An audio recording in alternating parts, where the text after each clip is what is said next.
How y'all doing? Good? All right, Awesome. That's what I like to hear. You guys been enjoying ClioCon so far? All right, perfect. So welcome to Firm Performance and Insights. We're really excited to kind of go over a lot of data points and really try to help you guys get the most out of Clio Suite, Clio Grow, and Clio Manage both.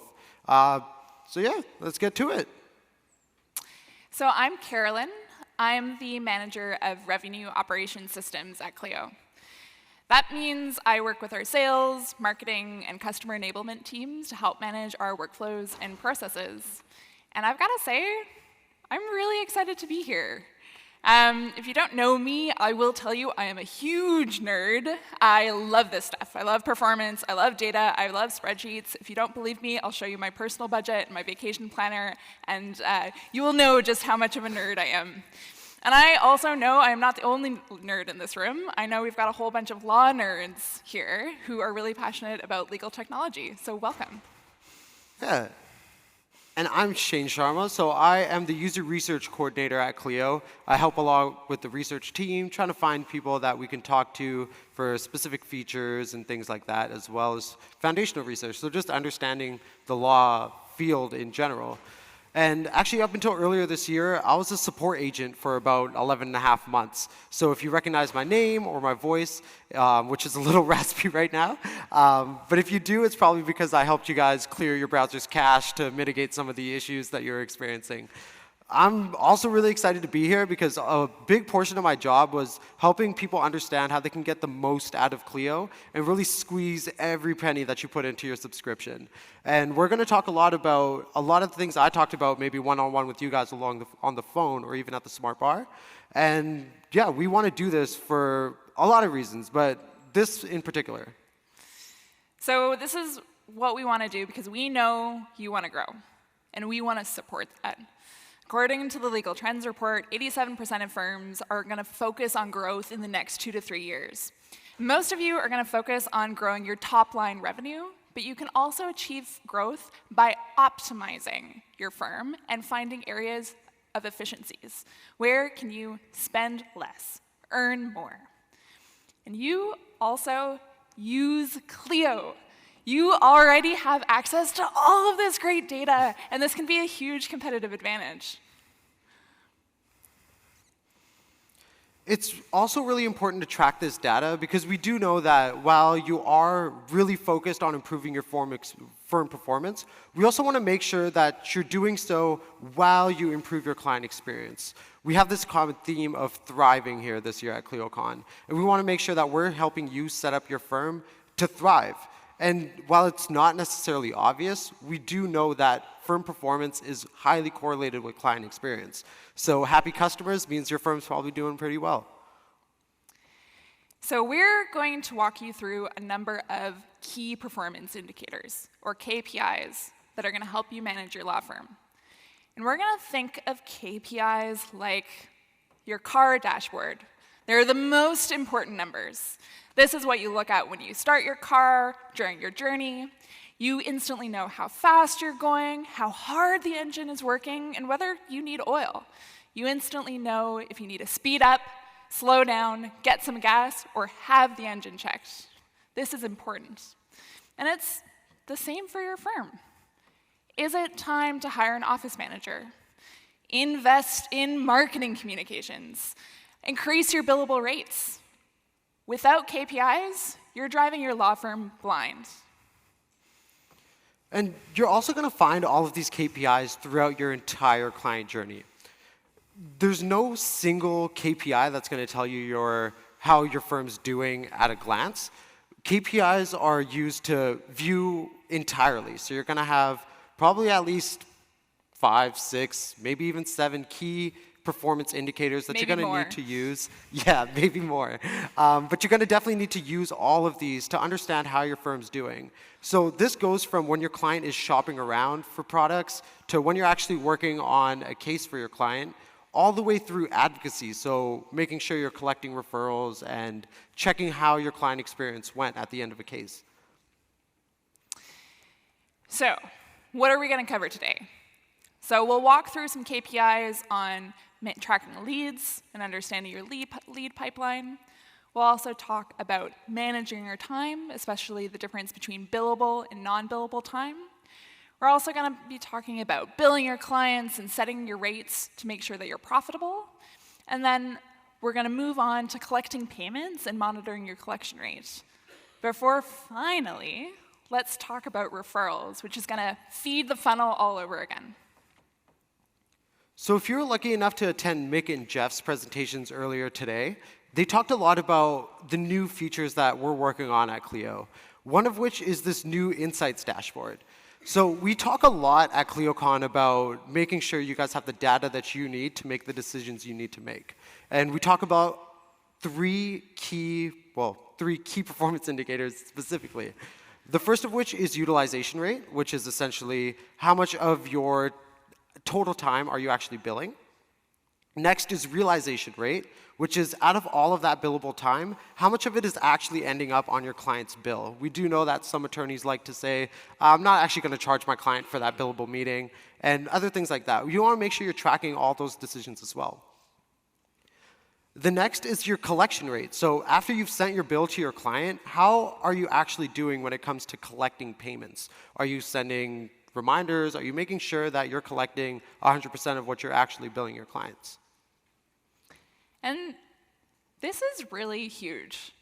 This is the first time you can actually track all of the KPIs we report on in our legal trends report. And this is really going to fuel a lot of those really interesting, juicy insights that we're going to get into later down the road. So let's kick things off. Tracking leads. Where are they coming from in your customer journey?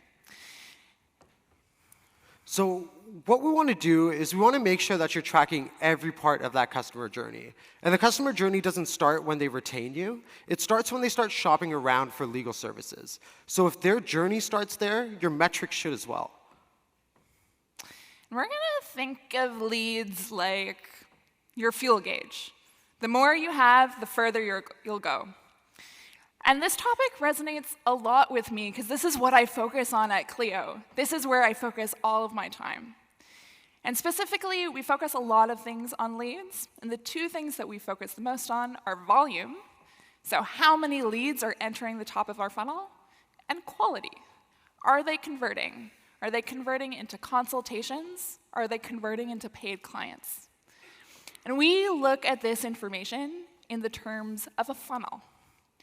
If you've never heard of a funnel, you are probably already familiar with aspects of it. It's a way to visualize and identify where leads are. So you start the funnel with awareness. Have people heard of you? Do you have a website? Do they even know that you exist?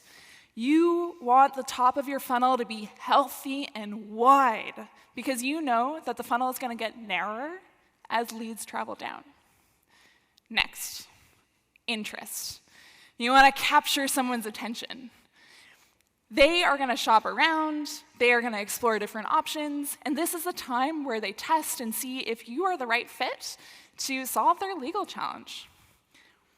And after this, it goes into consideration. So after you may have met with them once, they're going to start comparing you to all the other attorneys that they've shopped around for. So this is where you want your reputation to be impeccable. You want to make sure you have reviews everywhere, that your previous clients have spoken to them and raved about you. This is where all of these little things that you might not be thinking about comes into play. And after consideration is hopefully a purchase. So this is after they've compared you to everybody and decided that you're the attorney that they want to retain. They're the ones that they want to spend their hard-earned money on. And once you've identified where all your leads are, you can actually calculate your lead conversion rate. So this is the number of paid clients divided by the number of leads who evaluated you. A slight change in your conversion rate can actually have a big impact on your bottom line. And actually, do you mind giving us an example of that? Definitely. All right, let's get to it. So let's take a look at this firm. Last month, in September, they had 100 leads come in across phone calls, web inquiries, referrals. Those leads translated into 65 scheduled consultations. indicating a clear interest in their services. About 48 consultations showed up, which is okay. You expect a certain number of no-shows all the time. But only 3 converted into paid clients, which is a lead conversion rate of 3 divided by 100, which is 3%. That's properly abysmal. And why is that? Shane, how do we diagnose this? So essentially what you want to do is you want to go back to your top of your funnel to really understand who is it that's contacting you in the first place? Who is it that even knows about you in the first place? So to peel it back, according to our 2019 Legal Trends report, this is how clients searched around to find legal representation. Over 50% found it from referrals, about 48% between family, friends, and other attorneys, probably a different legal practice area than yourself. But you have a whole bunch of this gray area here, which is your website, Google searches, reviews from Avo or Martindale, things like that. You want to make sure that you're touching point on every single one of these. So out of everybody here, who has a chart like this in their office to understand where the leads are coming from? I know we definitely do. You do over there. So does he over there. All right. Well, what we're going to do is we're going to make sure that you end up having the data to create something like this down the line. But I do want to talk about those referrals. I mentioned 48%. These are the people who talk to their friends, family, and if they've had legal representation in the past, they're going to ask that lawyer, who can I retain for this specific type of case? Understanding who you're speaking with, who's in your pipeline at any given time, whether or not they came from a referral or from an online review, is really going to help you understand how your firm's doing at a wider glance. Not necessarily just the casework that you're doing, but who are the people that are finding you in the first place. Tracking leads is really going to help you understand this and making sure that you're understanding where they're coming from, what kind of consultation do they even want. Is it family law? Is it car accident? Something like that. You really want to make sure you're narrowing that down and specifying who is in your pipeline at any given times. And you also want to make sure you're keeping track of the people who referred you in the first place, not just the fact that they came from referral, but who are these people that are talking about you. And in order to do that, we can use something called Clio Grow. So you're probably already familiar with Clio Grow, and you know that it's a client intake and relationship management platform. And this is a tool that's going to help you visualize your pipeline at a glance. And you can also break down your potential revenue, lead sources, and get those really juicy insights again. Where are your leads coming from? What matter types are converting well? And where are leads just dropping right out of the funnel? Clio Grow can help with that. And while we start to drill into this, let's first start with client intake and understand the underlying data. So to understand your client intake, there are 4 key inputs that you definitely need to be using in Clio Grow. The first of which is contact type. So this is going to specify who is in your pipeline at any given time. For the most part, it's going to be characterized as a lead, but you want to get into the nitty-gritty of this. Not just leads, but people you spoke to at a conference. If you bumped into somebody in the lobby over here who's seeking legal representation in a different state and you happen to be in that state, you want to track to make sure that you've tracked them as a conference lead or a marketing lead or something like that. The next is lead source. So where did these people hear about you in the first place? Is it online, in person? Did they see a bus stop ad that you took out? You want to make sure you ask them where they even heard about you, so you can pop that into here. The next is referred by. So if that lead source was a referral, you want to make sure you ask who that referral was. Was it their parents? Was it a friend of theirs? Was it that attorney down the street that you're friendly with who practices a different area as you? These are the people that you want to make sure that you're nurturing those relationships and they keep sending you business. They're the ones who you've performed really well with. They're the ones who are going to advocate on your behalf. And the last, and arguably one of the most important, is value. So while you're going to see a big number of matters in your pipeline at any given time, you want to understand how much revenue can you potentially collect on. So if you have a case in your pipeline that you can potentially collect on $5,000, while you have another one that could be $50,000, which one are you going to really spend more effort on making sure that you close that deal? putting value in will really help increase the effort that you put in your pipeline that'll really affect your bottom line once you close these deals and start working on these cases. And to see all of this really come to fruition, you want to click into the Reports tab of Clio Grow in that left menu. It's going to take you right to the Matter report. This has a ton of valuable data, but 3 key things. You want to know how many leads you have in your pipeline at any given time, the value of all of those leads, and how well you're converting on them. And the charts below, essentially what it's going to show you those 3 key metrics, but it's going to break it down by matter type and lead source. And if you want to see it more specific to matter type and lead source, you can view this report in its chart view. So this will tell you if you had multiple different types of cases coming at you through a Google ad, you can see how many have come at you that were particular to family law or maybe a divorce or something like that. And you can go further with reports with the second tab here. So this is the referral report. As Shane mentioned, referrals are really important, and this is going to unlock some of those interesting tidbits. Who are your top referrers? Who are your top promoters?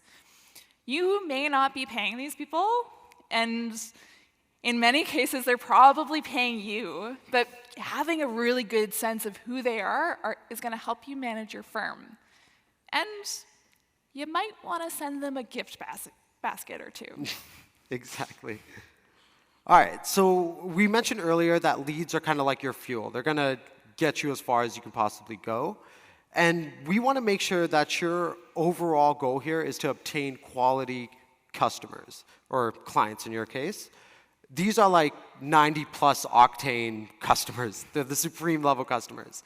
And understanding your pipeline as a whole will help you close on these deals and put more effort into these deals rather than just seeing that some people are contacting you, going through a consultation and not retaining you, and other people do retain you. This is really going to help you find where those quality customers are coming from and how you can nurture those leads and send them all the way through their customer journey and make them into advocates down the line.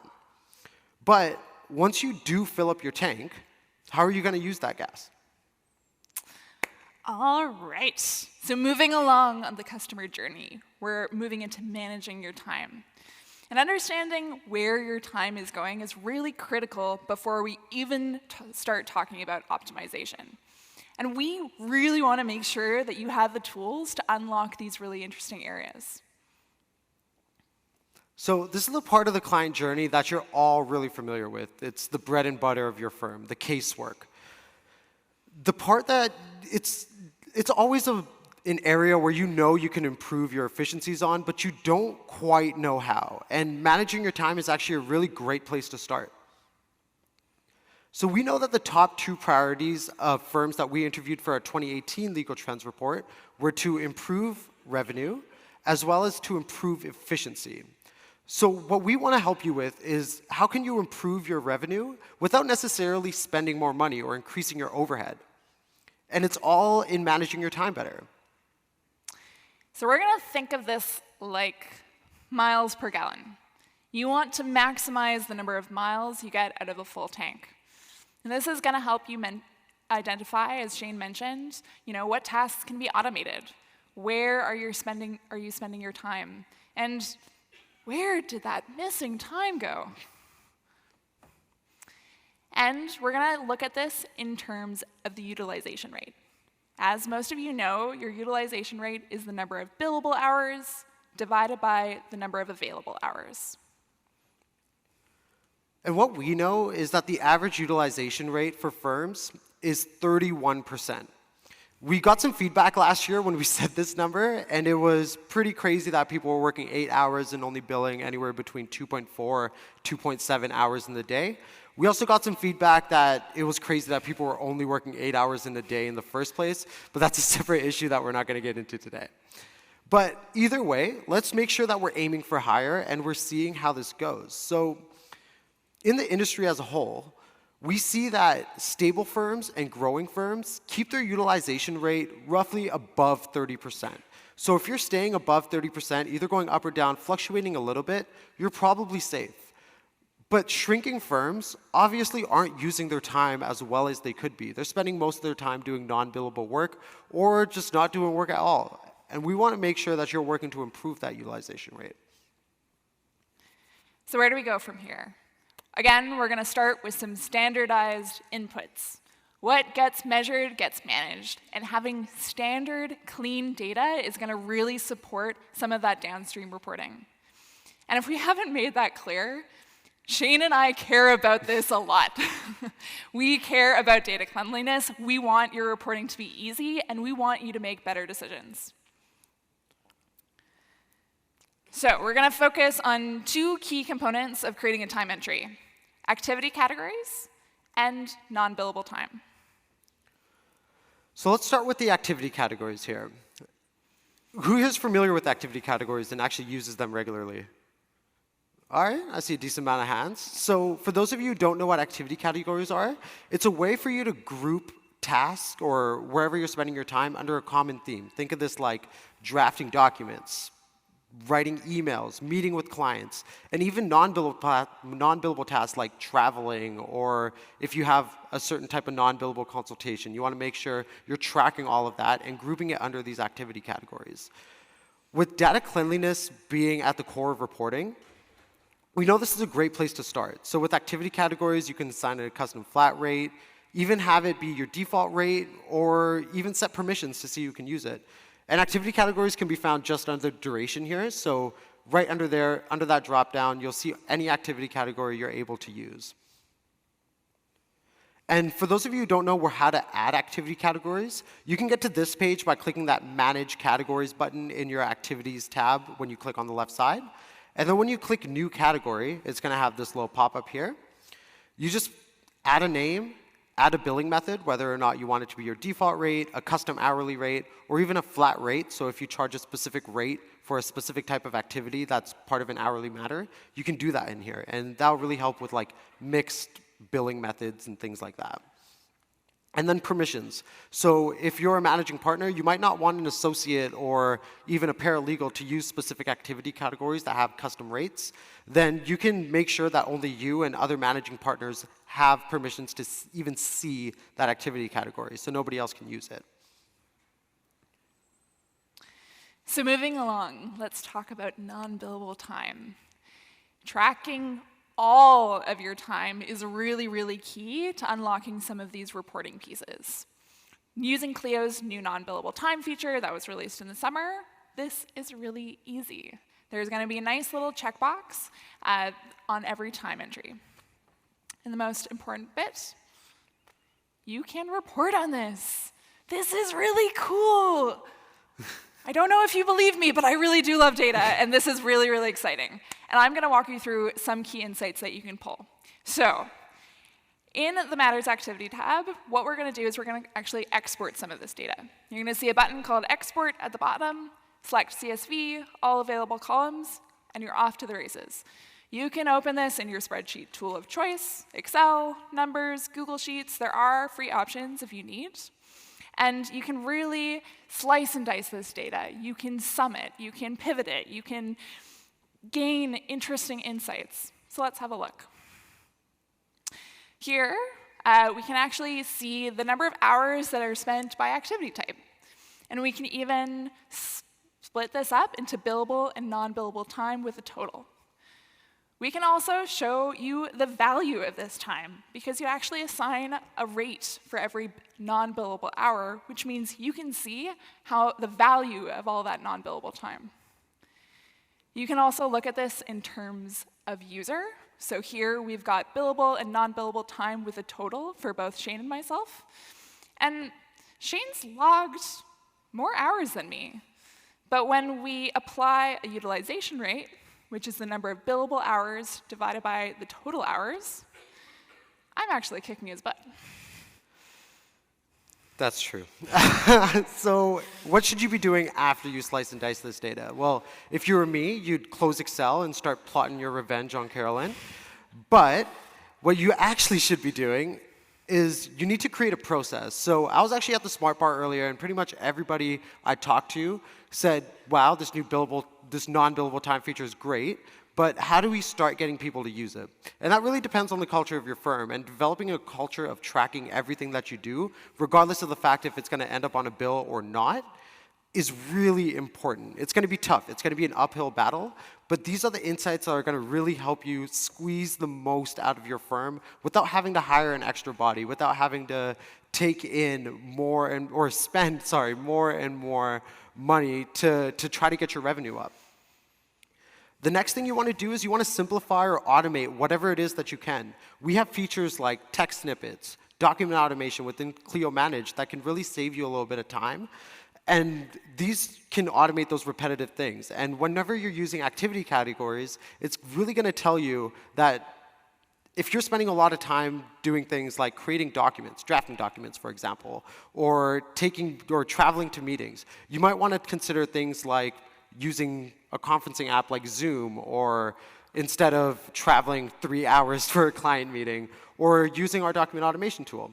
You also have things like intake forms and signable documents in Clio Grow, as well as bulk bill generation and sharing outstanding balances in a couple of clicks through Clio Manage. The next thing you want to do is really understand your fee model. So seeing how much time you spend in a matter is one thing, but reviewing your fee model is the next step to really making sure that each case that you bring into the door is going to be profitable. And while you're definitely going to be in a position where some cases you're going to be spending a little more time on than what you build your clients for, we want to enable you to create processes that are going to make you profitable in the long run. So the next thing we're going to focus on is how you can improve these fee models. So we've walked through lead generation and managing your time, and the next step is billing and seeing if you're profitable. And this is an area where you actually have a lot of options. You can bill clients on a monthly basis, quarterly, at the end of the case, whenever you feel like it. And how you handle billing not only impacts your customer experience, but also impacts your bottom line. We're going to think of billing like RPM, revolutions per minute. How hard is the engine working? And this is particularly important as you accelerate or shift gears. You're going to take on new practice areas, new lawyers, and feeling busy doesn't always equate to revenue. As you expand, these numbers are going to change, and you want to manage that change and with the support of these numbers. So a big question that we got, particularly in support prior to this non-billable time feature, is how can we tell if our flat fee models are profitable in the first place? So before, you used to add time entries to flat fee cases and just put a rate of $0 an hour for those time entries that you're putting in there. But you don't necessarily know at a glance whether or not that flat fee matter was actually profitable to your firm. And this is really important, again, from a customer experience angle. Flat fee billing can create predictability for a client. There's nothing worse than the surprise of a client at the end of the month when they open their bill. Flat fees create predictability. In addition, they can also improve your practice. If a client is less apprehensive of reaching out, either by email, phone call, or a meeting, they're more likely to give you what you need, which will make you a better lawyer and make it easier to do your job. So the question, how much should you be billing for a flat fee matter? So before we get into that, we want to make sure we're emphasizing this non-billable time feature. So whenever you're creating an entry in Clio, if you're not going to bill your client for it, make sure that box is checked. This enables you to keep your hourly rate for these time entries, whatever it may be, and create it right within the matters where you're actually going to be billing your clients for. It's really going to enable that downstream reporting. So let's look at this in an example. So we have a flat fee matter here. It's not going to take much time to work on, probably 5 hours. We billed the client about $1,200, $1,250 actually. And we spent 5 hours on this matter, and we normally bill our clients about $300 an hour. Now, we could have made $1,500 on this matter, but we only billed the client $1,250. So we left about $250 on the table. So for us, we're not really attorneys, so we're not really going to use big numbers. But we know that when you're billing flat fee matters regularly, you want to know that you're making money on each and every case. And this is really going to enable you to do that. All right, well done. You have billed your client. But you still don't have money in your pocket, which is why we're going to focus on collecting your payments. Your ability to collect what you billed is not only a key financial indicator, but it's also a measure of client satisfaction. Happy clients pay their bills. And what we're going to look at is we're going to look at your collection rate, which is your collected fees divided by your billed fees. And we're going to think of this like checking your oil. You might be working efficiently, so you're going pretty quick, your miles per gallon looks good, your fuel tank is full. But when that check oil light comes on, you're going to start panicking a little bit. Your engine's going to start getting hot. You're going to start getting tired. And money in your pocket is going to enable your firm to keep going. Knowing that you have that money in your pocket, it's almost like keeping your engine lubricated. It just keeps going, making sure that everything's running nice and smooth and not overheating and not overworking when you don't have to. And according to the Legal Trends report, the average collection rate is about 85%, but this varies firm by firm. So here, this chart shows your collection rate over time, and it's divided by growing, stable, and shrinking firms. Your goal should be a collection rate of 90% or higher, and focus on higher. Whereas shrinking firms, you can see, are suffering lower and lower collection rates, which means they're collecting fewer cents on the dollar every year. Don't forget, KPIs is only the first part. They are indicators of where to take action. They are going to help guide where your efforts should be focused on.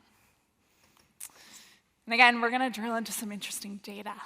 We're going to look at the revenue report, and it's going to show you a number of components, like your unbilled, billed, and collected totals for each client and matter at your firm. It's going to show you some summarized totals. And we can also slice and dice this data further, similar to how we did before. So we can see this collection rate for your firm in its entirety, for the responsible and originating attorney, for the client, the matter, billing type, so you can look at flat fee versus hourly and see how they're performing. And you can also look at it by practice area. And I really challenge you to look into this. I would be surprised if you have not taken on a bad client or maybe a practice area that you know is just not profitable.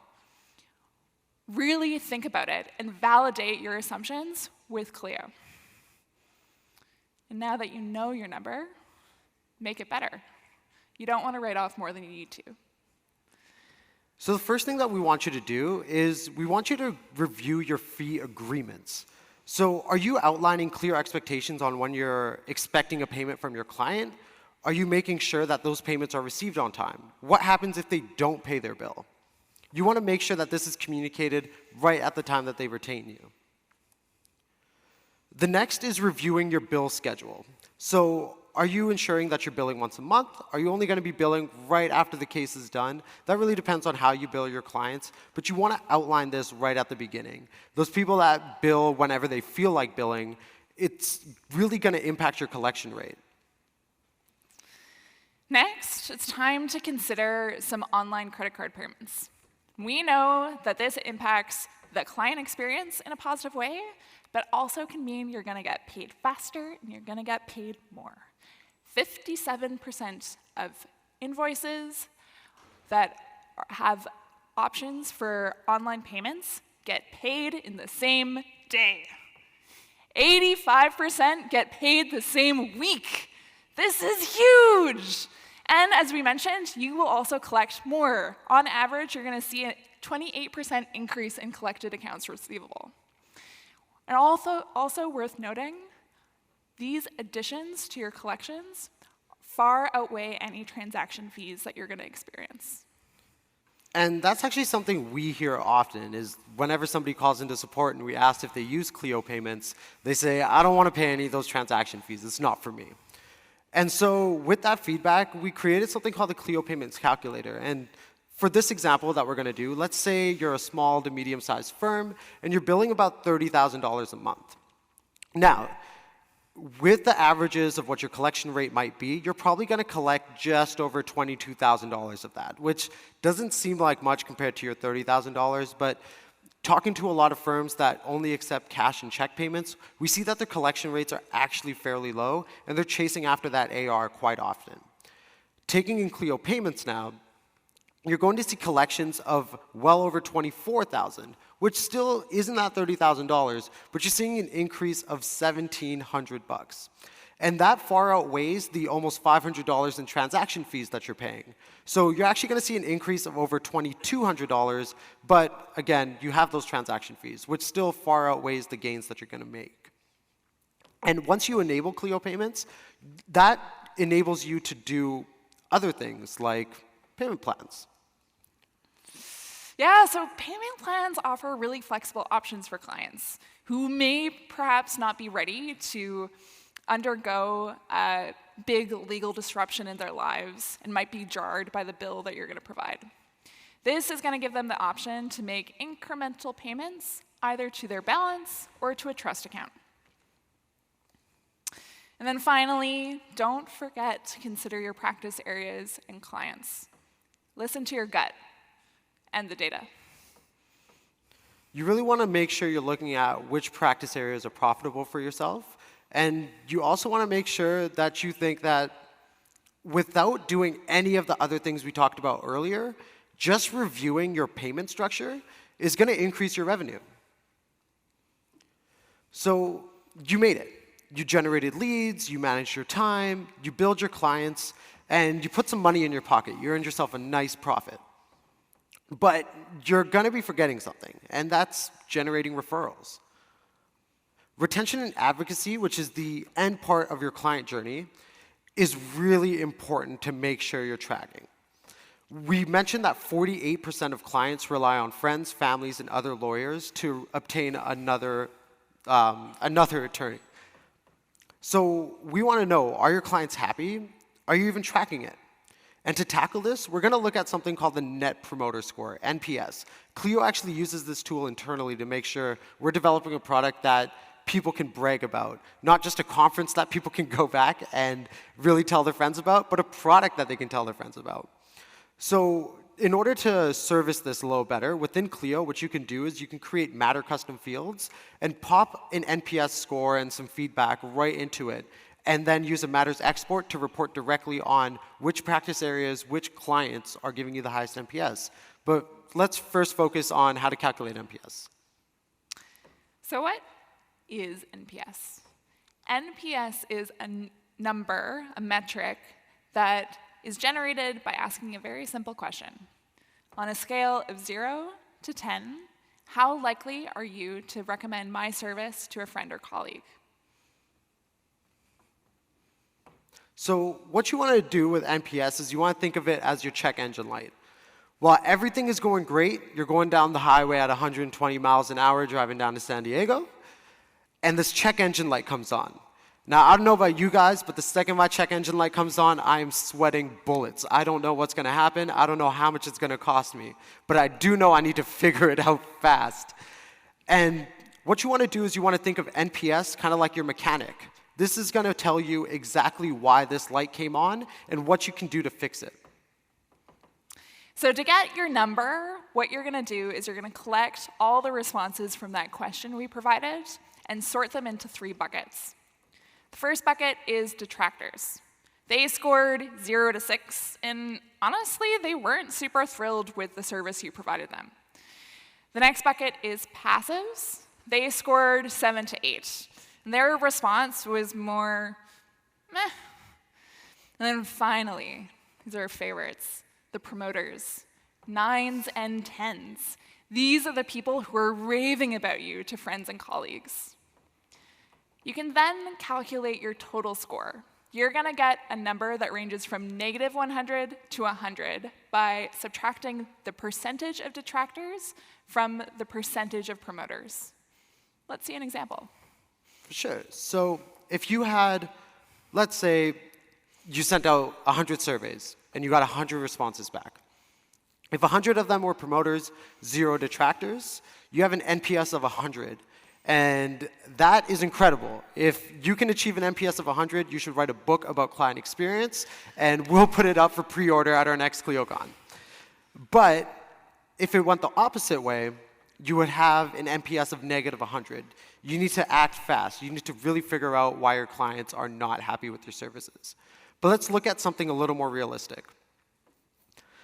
So you'll see here that these numbers don't add up to 100, and there's a reason for that. It's because if you sent out 100 surveys and 21 of them were passive, they actually aren't involved in this calculation at all. You just kind of set them aside. They're the people who you've represented. They're OK with the service, but they're not going to really talk about you in a negative or positive way. They might just kind of keep it under wraps that they seek representation in the first place.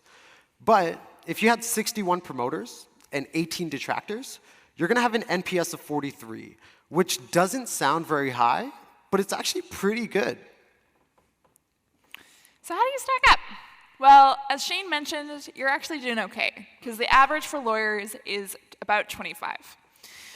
But don't count your chickens too quickly, because this little benchmark is not really great. This is the same neighborhood as credit cards, as United, as Verizon. Clients aren't really happy here. But you are doing OK. And if you are collecting feedback, you are actually way ahead of the game. Most firms aren't collecting feedback at all. In fact, according to our surveys, only 42% collect feedback casually, and 37% don't collect feedback at all. And if you're not asking your clients how they feel about you, you have no idea what's happening. You don't know if they are raving about you or advising all of their friends to steer clear. And once you've collected this information, let's turn these indicators into action. So first, let's ask why. Someone has already taken precious time out of their day to give you a score. Why not ask them, what was the most important piece of giving me this number? What additional information can you provide? This is a really valuable opportunity to identify what's frustrating them or what's delighting them. Next, be consistent. It's the same question every time. You're going to want to switch it up, but consistency is the key to metrics that you can trust. And that consistency carries over into timing. So you might be tempted to send your NPS surveys right after you settled a big case and your client got a fat check in their pocket. They're going to give you a 9 or 10 for sure. And if they don't, they're probably a little greedy. But you want to make sure you're actually sending surveys throughout similar times of everybody's client journey. So maybe 30 days after they retained you, and then another 180 days after they retained you, and so on and so forth. This is really going to help you gain that consistent data and see which part of the customer journey is not really sitting well with them and which parts are actually performing really well on. We don't want you to just focus on where you can improve, but we also want you to see where you're doing really well and give yourself a pat on the back for it. Or maybe even a little bonus, but we're not going to talk about that too much. And the next thing you want to do is you want to take action. So once they've given you all of this feedback, you're not just going to make changes at your firm, but you want to communicate with that client to let them know that this is feedback that has reached your ears, or in this case, eyes. So taking action means that if they're a detractor, you give them a call or send them an email and ask them a little bit more as to what they can improve on. If they're a promoter, you want to know you want them to know that they can add a review to Avo, they can review you on Google, and you want to make sure you're taking time to let them know that they can also refer them to a friend. So, as modern law firms, your goal is to provide a delightful, seamless client experience. From the moment they first hear about you to the moment that they're raving about you to friends and colleagues. Great firms not only deliver what the client needs, but they also exceed their expectations. And you're going to be bound to hit some roadblocks and some detours along the way. And these KPIs function to get you back on track. And if not just that, find a better route to get you where your firm needs to be. Without KPIs, as Carolyn mentioned, you're going to be driving your law firm blind. So what did we learn? Well, today we talked about tracking your leads and understanding your pipeline. We made sure that you're tracking everything. I know we're a broken record when it comes to this, but tracking everything is really the key to understanding where that time goes. We also talked about reviewing your fee structure to make sure that it makes sense and using Clio to validate it. And we also make sure where you're not writing off more than you have to. You want to make sure you're analyzing what your collection methods are. And finally, we talked about the client experience because they're a huge marketing tool and they feed the funnel in terms of referrals. So as mentioned, leveraging KPIs throughout the entire client journey is the key to unlocking some incredible potential and accelerating your firm. And what we want you to, or what we want to know actually is when you get back home from San Diego, what are you going to do with your firm and these KPIs to make sure that your firm is the cream of the crop? And thank you. And we're going to open it up to some questions now. Thank you. Yeah, this gentleman over here. So we've got one sec, we a actually have a roaming mic, which can make sure that everyone can hear you. Yep, just behind you. Right there. Sorry. There it is. Okay, it works. In an invoice, you're allowed to take discounts. How does that show up on your statistics? Generally, the discounts are used essentially to write off an invoice. Say if the invoice was for $10,000, you write off 2, your collection rate is only 80%. But does your dashboard essentially show it as 100%, even though the invoice was paid for the value that it showed on the invoice? How does discounts show in your statistics? Right. So when your collection rate, so let's say you had a bill for $100,000. You're probably not going to have a single invoice for that, but if you do, nice round number. If you gave them a 10% discount, so $90,000, and they paid $90,000, your collection rate will show a collection of 100% because the end bill is still only $90,000. But if you gave your client a bill of $100,000, they paid 90% of it, so $90,000, and then you write off that 10%, that's going to show in your collection rate as only 90% collected. So it's a write-off process opposed to a discount. Exactly. So if you Do you want to repeat that? Yeah. So it's a write-off process rather than a discount. Yeah, exactly. And so if you're writing it off, that's going to affect your collection rate. But if you're giving a discount, we're looking at that bill total. We're not necessarily caring about how you went about getting that bill total. If they pay that bill total, that's 100%. If they don't and you write off the remainder, that's going to affect your collection rate. And there's a process that you have to reflect the write-off of that bill. Correct, correct. And if you have any questions about that, you can see us at the Smart Bar, and we'll go out through the process. I'll actually be at the Smart Bar later today. So if you need a hand with that, you can come see me or any other support agents. We'll walk you through that process. How is the best way to record pro bono time? Is it to click off on each entry non-billable? Because I've done it that way, and I've also done it where I've put it in as always $0 as the rate, and then at the end that just keeps track of your time. But how does that, like, it obviously affects your stats and what you're billing. So what would you suggest when it's a pro bono situation? Unfortunately, I do a lot of those. Yeah, 100%. So when it comes to these product-specific questions, I'll probably field a lot of them since I was in support for a better part of a year. Jane's a wizard. So when it comes to that, there are 2 levels to non-billable. So your first level is going to be when you create your matter, you mark it as billable or not. So when you're working on a pro bono case, you want to uncheck that matter is billable box. But when you're tracking all your time, what that does now with this new feature is that you can track what your hourly rate would generally be. You'll just default to a non-billable time entry. So when you're setting up a pro bono case, I would suggest doing it that way rather than changing your hourly rate to $0 an hour every time. Because at the end of the day, you still want to know how much time went and cost to your firm, which is essentially effort, went into those pro bono cases. And that's really going to help with that utilization rate at the end of the day. But when you don't mark your matter as billable, it won't really affect your billable rates or anything like that, or your utilization rate or anything like that. Thank you. Yeah, we got another question back there. But You talked about the metrics, the NPS. How do you track that in Clio? yeah, so NPS, while surveys, there are free tools like Google Forms and things like that you can send out to your clients and get that survey results back. It will put it into Google Sheets so you can see nice and easy. But I'd recommend creating custom fields within Clio Manage. So those matter custom fields, what they'll enable you to do is when you do a matter export, it's not only going to show you all that basic matter information, but it's also going to show you all that custom information, that custom data that you put in.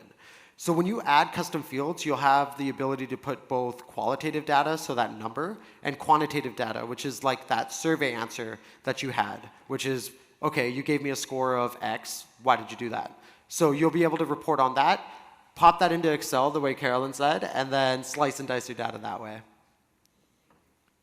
Yeah. So this was to follow up on that lady's question regarding the pro bono. Yeah. What about flat fee? Like, how do you recommend we put flat fee? Because it is still time. Right. So with flat fee, when you create a flat fee matter, what happens is you mark it as billable. I'm not sure if you create flat fee pro bonos, but like if you're creating a flat fee matter, you mark it as billable still. You put your flat fee in. And then every single time entry that you create, we know that there's a culture of like once there's a flat fee, you're not going to track any of your time because you're not billing for it. But every single time entry that you create will default to non-billable. It'll keep your default rate in there. So then at a glance on your Matter Activities tab, you'll see how much time and the value of that time you spent on that matter versus what your flat fee is right at the bottom of that table. Okay. Oh, yeah, sorry, right there. One sec. Hi, I have a similar question about contingency fee matters. What's the best way to record that information? So one recent matter that I had that was contingency fee, I still kept track of my time in Clio, but when the matter settled, my invoice was, if you took my hourly rate times the time that I put in, my invoice number was much greater than what we settled for. So if I do a write-off of that amount so that I could zero out, all those invoices, now I've got this, KPI problem that you addressed with the gentleman up here. So I'm wondering what's the best way to, so that it reflects properly in the statistics. No, it makes sense. So when you set up a contingency matter, it's the same thing as kind of like a flat fee matter. You mark it as billable when you create the matter, make sure it's contingency, put your percentage in. Same thing with flat fee. Every time entry you're gonna create is gonna be marked as non-billable. You'll see that hourly rate, but when you generate a bill, none of that non-billable time actually goes onto a bill. And then once you collect your reward, what happens with that reward is Clio will automatically calculate based off your percentage how much you've earned. It will pump it into the activities tab as a flat rate entry, and then you'll see at a glance, compared to the amount that you've made on this case, compare that to the non-billable time that you spent on the case, and you'll see whether or not you were profitable in the sense of effort versus actual money obtained. And if you want to get into the nitty-gritty of that, the Smart Bar is a great place to kind of go through that workflow, and we'll help you out there. When it comes to the utilization rate and things like that on there, I would talk to the design team in Clio Labs. This is a beta feature, like that Insights dashboard, so if you want to sign up for it, you can. But the nitty-gritty of what goes into it is their domain, so you'd be able to ask them and really pick their brain about that. Yep, we got one more here. Actually, the question, I was about to ask the same question, to ensure that your flat fees don't show the time entries from all your staff that may be kind of bogus time entries in the way they do their descriptions, that can all be kept off the bill? Yeah, that's all kept off the bill. Is there a way to put it on the bill, though, if you just want the description but not showing the time or anything else? Right, not necessarily. So in Clio Labs, you could see the PM, her name is Sarah. They worked really hard on this feature, but one of the feedbacks that we got is that you still want to show your clients how much time and effort went into the matter. That's definitely something that isn't supported quite yet. I don't know if it's part of the roadmap. I do know it's a feature request. So I'd say make sure that's escalated to that team and really get into the workflow as to why you do that. The other part is, how does that go into attorney realization? So if you have a flat fee of 10,000 and you have an attorney that billed 7,000 on the case, and let's say there was a profit on it or whatever, when you run your reports looking on their year-end collections and their profitability, how does that non-billable time play into it, or doesn't? So for that, I'm not 100% sure as to how the dashboard will display those metrics for that kind of case. And that would probably be the domain of the team that built out that dashboard. There's a lot of specific little things that go into the data that's reported on your dashboard and the new insights dashboard that we talked about. And they'd be able to tell you exactly what calculations went into it. And I think we have like 4 more minutes, so we can take a couple more questions for sure. Yep. What is the best way to handle a blended fee structure where you have hourly and some fixed fee activities? So we went over this in the presentation here of activity categories. So what you want to do is you want to create your matter as hourly, and then you can add activity categories that are flat fee as a rate.